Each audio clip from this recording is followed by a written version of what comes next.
Hey guys, this is Nana Saib here, and as you all know, I am a government servant and working with a government organization. दोस्तों, जैसे कि आप जानते ही है, मेरे इस चैनल पे मैं एक सीरीज़ लेके आता हूँ जिसका नाम है 10 मिनट्स फॉर करियर, और जिसमें हर एक हफ्ते मैं एक वीडियो लेके आता हूँ और मेरा एक प्रयास रहता है कि 10 मिनट्स के समय में मैं आपको या आपके बच्चों को उनके करियर के प्लानिंग के बारे में प्रिसाइज इन्फॉर्मेशन दे सकूँ, और जिसको इस्तेमाल करते हुए वो अपने करियर में एक एक्सपेक्टेड एचेलॉन्स को इजीली पा सके। तो जैसे कि दोस्तों आप जानते ही है, हमारे इस सीरीज़ में हम 3 वीडियोस कंप्लीट कर चुके हैं, और तीसरे वीडियो के बाद मुझे बहुत सारे सुझाव या सजेशंस आ रहे थे कि ये एप्टीट्यूड टेस्ट क्या होता है और हमें इसके बारे में ज़रा बताइए। तो हमारा आज का सब्जेक्ट ये रहेगा कि एप्टीट्यूड टेस्ट। दोस्तों, इसके पहले कि मैं सब्जेक्ट की तरफ चलूँ, I will like to tell you people that why aptitude test. Aptitude test लेना क्यों ज़रूरी होता है। तो जैसे कि दोस्तों हम जानते ही है, there are 2 types of intelligences. Means बुद्धिमत्ताएँ 2 तरह की होती है। First one is academic intelligence and second one is behavioural intelligence. Academic intelligence जिसको हम किताबी ज्ञान भी कह सकते हैं, और second one is behavioural intelligence means व्यावहारिक ज्ञान, जो हम हमारे व्यवहार से, हमारे दिनचर्या से सीख लेते हैं। तो क्या डिफरेंस होता है इन दोनों में?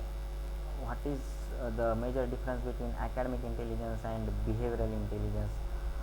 So academic intelligence majorly deals with the books, and behavioral intelligence deals with the skills or a specific knowledge and ability of an individual to acquire those skills or that knowledge.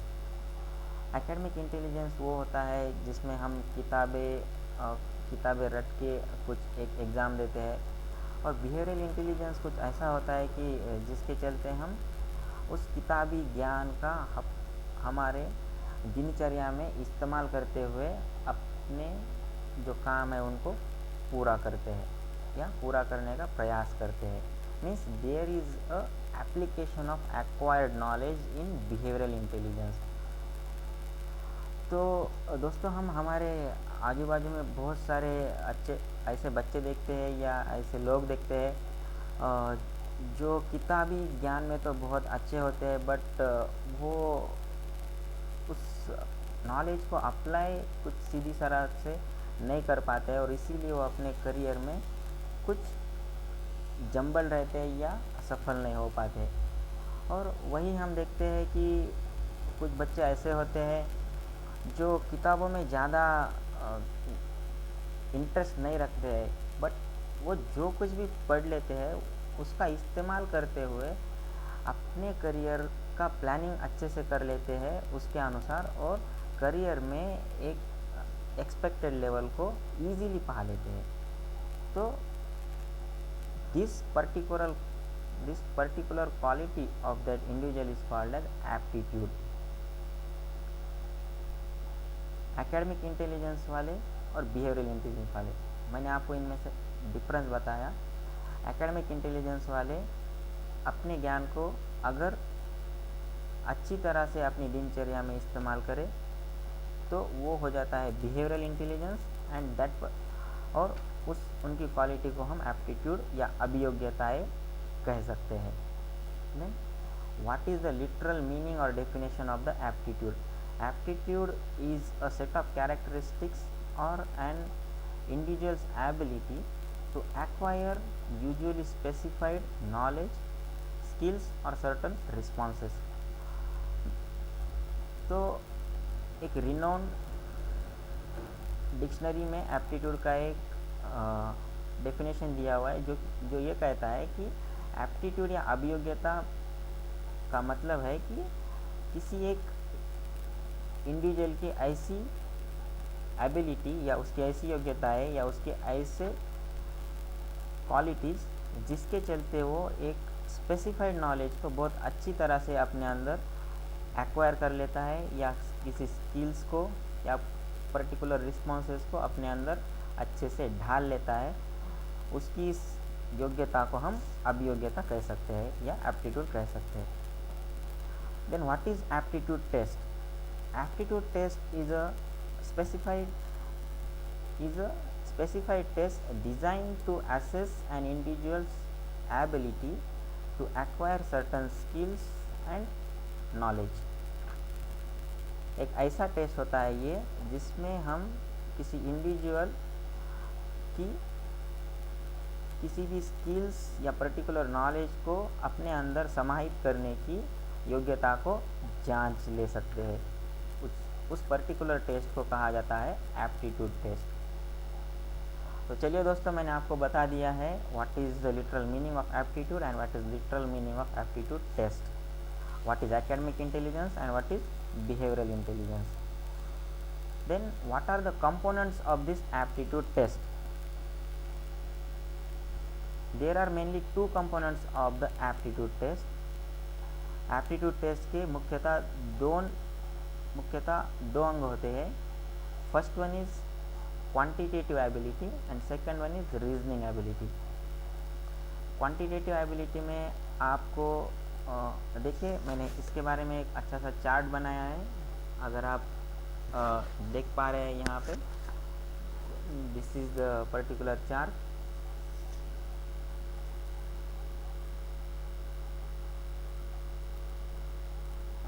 Here it is aptitude test, here it is quantitative test and reasoning test. These are the topics covered under quantitative test, and these sections, verbal, non-verbal and logical, belong to reasoning test. Quantitative test. Then what is the meaning and components of the quantitative test? Quantitative test जिसमें आपको ऐसे सवाल दिए जाएंगे जो depend होंगे number system, then series and sequences, analogy, classification, odd man out, time and work, ratios and proportion, profit and loss, like that. Means ये ऐसे टॉपिक होते हैं जो हमें रोज़मर्रा की ज़िंदगी में बहुत सारी बार यूज़ करने पड़ते हैं, और इस टेस्ट का मतलब ही होता है कि आप अपने ये डेली के जो प्रॉब्लम्स है वो कैसे जल्दी से जल्दी सॉल्व कर लेते हैं आपके क्वांटिटेटिव एबिलिटी के यूज़ करते हुए। तो ये प्राथमिक हेतु होता है क्वांटिटेटिव एबिलिटी का या क्वांटिटेटिव टेस्ट का। Then second part is reasoning test या reasoning ability. Reasoning ability mainly comprises of two sections, those are verbal section and second one is non-verbal section. Then third section is also there, which is called as logical deductions, but it is a higher part or higher reasoning. Second part होता है दोस्तों reasoning ability, जिसके मुख्यतः दो अंग होते हैं। First one is verbal reasoning and second one is non verbal reasoning. Logical reasoning भी होता है, बट ये थोड़ा सा हायर लेवल का होता है। तो अभी अगर आप इसको ना कर पाए तो भी अच्छा है, क्योंकि ये बेसिक के बारे में बोल रहा हूँ या छोटे बच्चों के लिए बोल रहा हूँ, इसलिए लॉजिकल डिडक्शंस जो पार्ट होता है वो हायर रीजनिंग है। हालांकि रीजनिंग का ही पार्ट है, बट हायर रीजनिंग है। तो then what are the components of verbal reasoning and non verbal reasoning? Verbal reasoning mainly comprises of this series, classification, then puzzles, coding, decoding, sitting arrangement, like that. And non-verbal reasoning also covers the same topic, series, classification, analogy and more on. But what is the major difference between verbal reasoning and non-verbal reasoning? तो verbal reasoning और non-verbal reasoning में main difference क्या होता है? Verbal reasoning mainly deals with the letters and numbers, while non-verbal reasoning deals with the figures or diagrams. if I am clear, verbal reasoning जो होता है दोस्तों, उसमें मेजरली आपको प्रॉब्लम्स दिए जाते हैं नंबर्स या फिर लेटर्स के ऊपर। एंड नॉन वर्बल रीजनिंग एक ऐसा सेक्शन है जिसमें आपको प्रॉब्लम्स दिए जाएंगे डायग्राम्स के ऊपर। टॉपिक सेम रहेंगे बट आपको खाली इसमें डायग्राम्स दिए जाएंगे। Then third part is logical deduction. Logical deduction it is a higher part of reasoning. जैसे कि आप अगर देखते हो कुछ कॉम्पिटिटिव एग्ज़ाम के क्वेश्चन पेपर्स, तो logical deduction is their interesting part of invigilators और पेपर सेटर्स। पेपर सेटर्स का इसके ऊपर बहुत ही ध्यान होता है, या बहुत ही इंटरेस्टिंग उनका ये क्वेश्चंस का ये उनका पार्ट है। इसके ऊपर वो बहुत सारे क्वेश्चन पूछ लेते हैं। Then what logical deduction includes means there are certain topics I will explain for example, जैसे कि statement and assumption, statement and conclusion, statement and argument. Means आपको एक स्टेटमेंट दिया जाएगा, उसके ऊपर आपको एक परिस्थिति या एक कंडीशन दी जाएगी, उसके ऊपर से आपको उसका कंक्लूजन क्या होगा वो आपको एक नीचे दिए हुए 4 ऑप्शन में से अप्रोप्रिएट और प्रिसाइज आंसर चूज़ करना होता है। या फिर स्टेटमेंट दिया होगा, उसके ऊपर 3-4 आर्ग्यूमेंट्स दिए होंगे, then what whichever is the strongest argument you have to tick on that. Then statement and course of action, एक आपको प्रिवेलिंग कंडीशंस दिए जाएंगे, या फिर एक ऐसी कंडीशन है तो आप इसमें क्या आपका एक्शन होगा ऐसा पूछा जाएगा। तो नीचे दिए हुए 4 ऑप्शन में से एक सटीक ऑप्शन को आपको चूज़ करना होगा। देखिए दोस्तों, ये मैं हायर रीजनिंग है इसलिए बोल रहा हूँ कि जो 4 ऑप्शन दिए जाते हैं वो भी बहुत ही क्लोज होते हैं। आप हमें लगता है कि ये पूरे करेक्ट ही है, but we have to choose the most nearest and accurate answer. That is the precise motive of logical deduction. तो चलिए दोस्तों, मैंने आपको एप्टीट्यूड का मतलब क्या है, एप्टीट्यूड टेस्ट का मतलब क्या है, what are the literal components of aptitude test, ये पूरा बता दिया है। और मैं आपको अब बताना चाहता हूँ कि what is the difference between aptitude test and normal academic test. देखिए दोस्तों, एकेडमिक्स में हमें हम ऐसा टेस्ट देते हैं जिसको हमें सब्जेक्ट मालूम होते हैं, सब्जेक्ट के ऊपर क्या क्वेश्चन आने वाले वो मालूम होते हैं, बस हमें ये करना होता है कि रटना होता है उस क्वेश्चंस को। बट इसके फेलियर्स क्या है कि इसमें जो ज़्यादा याद रख सकते हैं उनकी ज़्यादा चलती है।